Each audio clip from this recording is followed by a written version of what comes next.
Gujarat government જોબના YouTube platform પર આપ સૌનું દિલથી હાર્દિક સ્વાગત કરું છું. વિડીયોમાં આગળ વાત કરીએ એના પહેલાં જે મહત્ત્વપૂર્ણ અપડેટો આવી છે તેના વિશે ડિસ્કસ કરી લઈએ. મોડી રાત્રે જે ખૂબ મહત્ત્વપૂર્ણ અપડેટ આવી છે GSSB તરફથી એનો વિડીયો અવેલેબલ છે. સ્ક્રીન પર તમે જોઈ શકો છો અને વિડીયો ચેક પણ કરી શકો છો.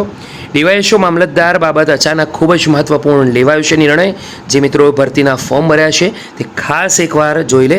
GSSB તરફથી ગ્રુપ બી CCE માટેની જે ભરતી હતી તેની સવારમાં મહત્ત્વપૂર્ણ અપડેટ છે.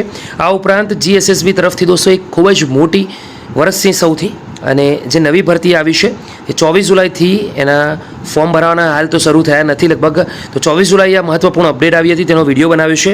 મારા હિસાબે જરૂરથી એકવાર ચેક કરી લેજો. વિદ્યા સહાયકની જે ભરતી છે તેની પણ મહત્ત્વપૂર્ણ અપડેટ છે. ખાસ કરીને વિનંતી કરું છું કે વિડીયો જોવાનું ભૂલતા નહીં. GPSC ડીવાયએસઓ મામલતદાર વર્ગ 3 એટલે કે ક્લાસ 3 ભરતી માટે ખૂબ જ મહત્ત્વપૂર્ણ નોટિફિકેશન જે ગઈકાલ આવી છે તેના બાબત આગળ વધીએ. સ્ક્રીન પર ગુજરાત જાહેર સેવા આયોગની ઓફિશિયલ નોટિફિકેશન અવેલેબલ છે. આ નોટિફિકેશન પ્રમાણે જાહેરાત ક્રમાંક 8 નાયબ સેક્શન અધિકારી એટલે કે ડીવાયએસઓ અને નાયબ મામલતદાર વર્ગ 3ની પ્રાથમિક કસોટી પ્રિલિમ એક્ઝામમાં હાજર એવા કન્સેન્ટ ફોર્મ તથા કન્સેન્ટ ડિપોઝિટ લેટ ફી સાથે રીઓપન કરવા બાબત આગળ વધીશું. જાહેરાત ક્રમાંક 8 વર્ગ 3ની પ્રાથમિક કસોટી 7 સપ્ટેમ્બર 2025ના રોજ યોજાનાર છે, જે લોકો મિત્રોને ખબર જ છે.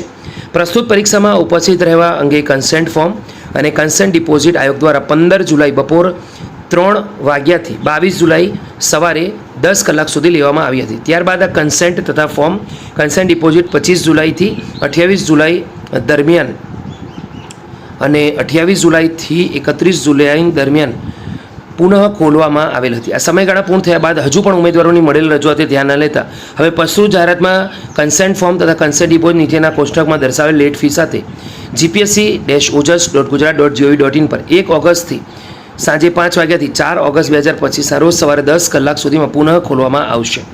દોસ્તો સ્ક્રીન પર જોઈ શકો છો એ પ્રમાણે બિન અનામત વર્ગના ઉમેદવારો મહિલા સિવાય ₹500 + 500 1000 અને એના સિવાય જે પણ કેટેગરી છે 400 + 400 800 ભરવાના રહેશે. દોસ્તો ઉપરોક્ત કન્સેન્ટ ફોર્મ તથા કન્સેન્ટ ડિપોઝિટ અંગેની અન્ય સૂચનાઓ આયોગની 14 જુલાઈ 2025ની અગત્યની સૂચના પ્રમાણે યથાવત રહેશે, જેની ઉમેદવારોએ ખાસ નોંધ લેવામાં આવશે. ઉપરયુક્ત વિગતે પરીક્ષામાં હાજર રહેનાર ઉમેદવારોને માત્ર મૂળ કન્સેન્ટ ડિપોઝિટ પરત કરવામાં આવશે, લેટ ફી પરત કરવામાં આવશે નહીં. તો ઉમેદવારોએ આ બાબત ખાસ ધ્યાનમાં રાખવાનું છે. ફરીથી મળીશું નવી અપડેટ સાથે. ત્યાં સુધી ગુડ બાય.